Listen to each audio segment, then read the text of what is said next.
Berikutnya kita beri aplaus yang meriah buat Cinta Laura untuk memberikan speech-nya.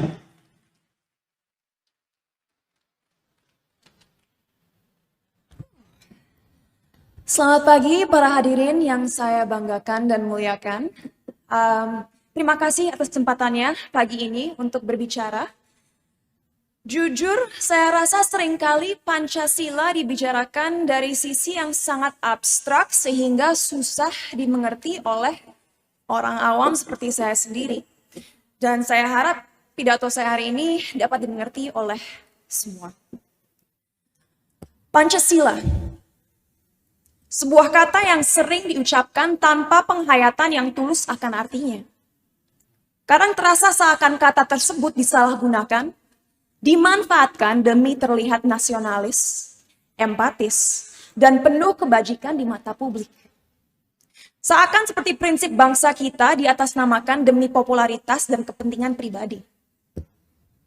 Jujur inilah kegelisahan dan keresahan yang dirasakan kami kaula muda. Karena minimnya pemahaman krusial di balik 9 huruf yang menjadi jantung dari identitas bangsa ini. Negara yang kita cintai, yaitu Republik Indonesia.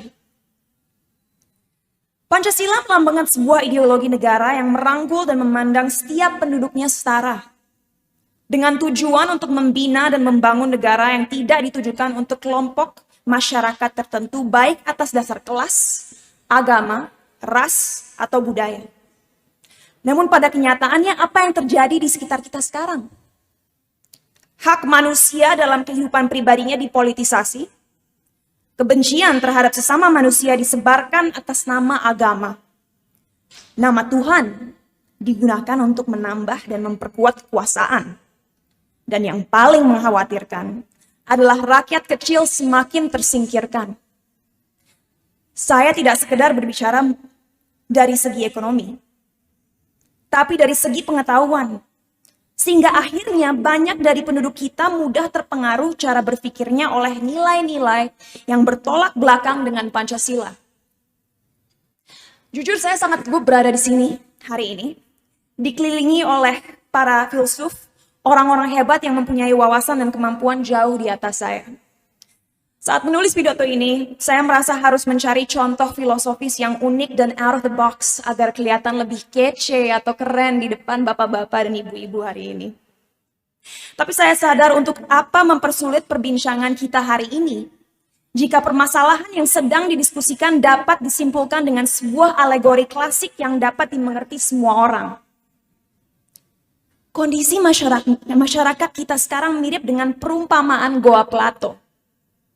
Dalam alegori tersebut, Plato bercerita tentang sekelompok tawanan yang seumur hidupnya diikat, menghadap dinding, dan hanya bisa melihat bayang-bayangan yang berbentuk manusia di dinding yang disebabkan oleh api yang berkobar di lubang masuk goa. Pada suatu hari, seorang tawanan dilepas, dibaksa keluar, dan disuruh melihat sumber dari bayangan itu semua. Tapi apinya membuat matanya silau.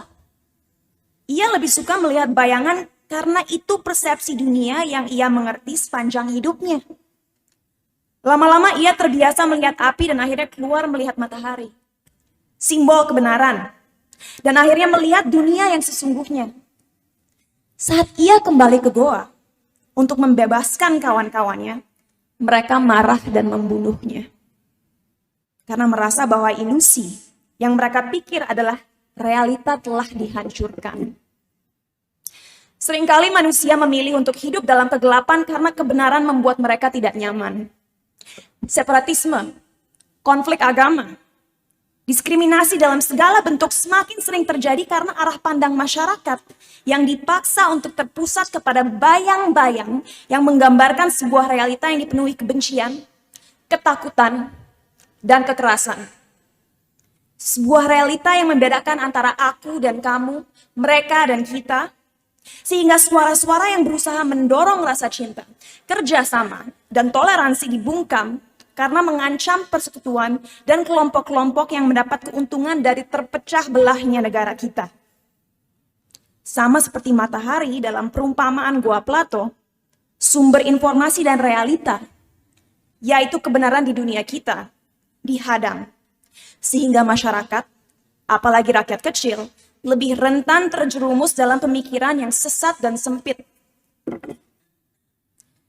Bung Karno pernah mengatakan, orang tidak bisa mengabdi kepada Tuhan dengan tidak mengabdi kepada sesama manusia.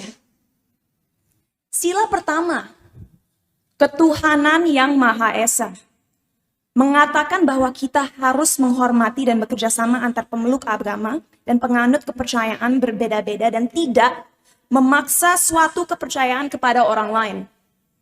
Disinilah pendidikan formal maupun informal, berita dan media pada umumnya bertanggung jawab untuk mengingatkan kembali penduduk bangsa kita akan nilai-nilai fundamental dari setiap kepercayaan yang ada di negara ini. Menyadarkan masyarakat bahwa setiap agama dan kepercayaan, apapun itu, membantu manusia agar memiliki kompas moral untuk mencintai dan memperlakukan satu sama lain dengan hormat dan adil. Jadi saya rasa tidak ada satupun dari kita yang berhak berkoar kecintaan kita terhadap Tuhan kalau kita tidak bisa menghargai perbedaan yang sudah diciptakan oleh Tuhan sendiri. Dalam negara demokratis, penting sekali kita memahami sila kedua, kemanusiaan yang adil dan beradab. Akan tetapi, representasi yang adil di Indonesia masih sangat minim.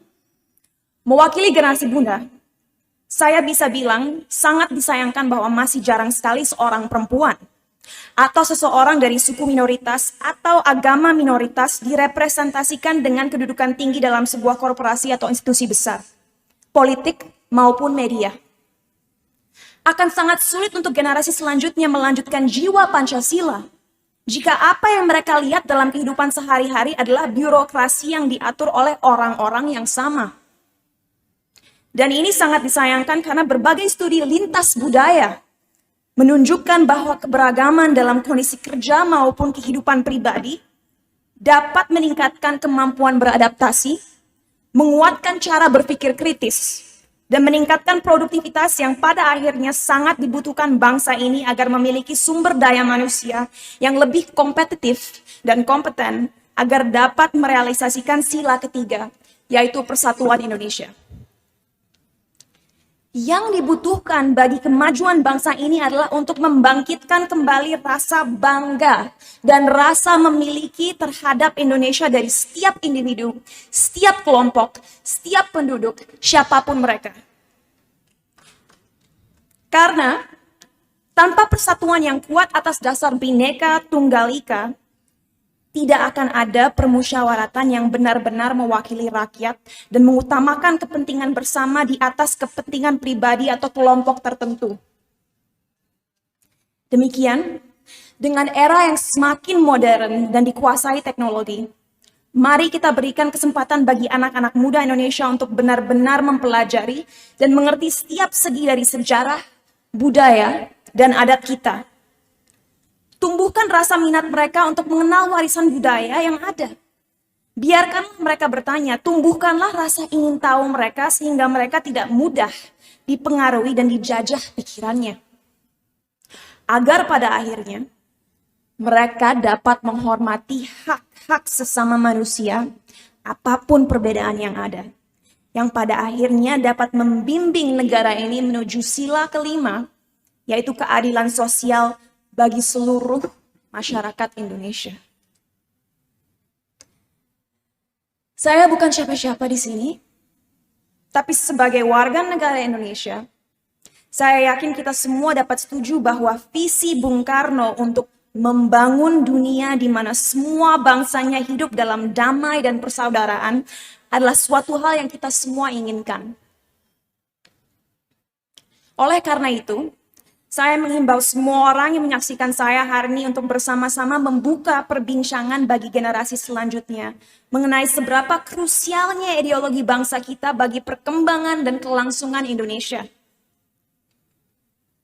Mimpi kita tidak bisa hanya tertuju dan berhenti pada tahun 2045 saat Indonesia menjadi ekonomi keempat terbesar dunia. Tidak. Ada sekitar 1.340 suku di negara ini. Kita harus berani bermimpi lebih besar. menjadikan Indonesia pelopor dalam merangkul dan mempersatukan setiap perbedaan yang ada. Menjadi contoh dunia akan bangsa yang benar-benar peduli kemanusiaan dan kesejahteraan rakyatnya.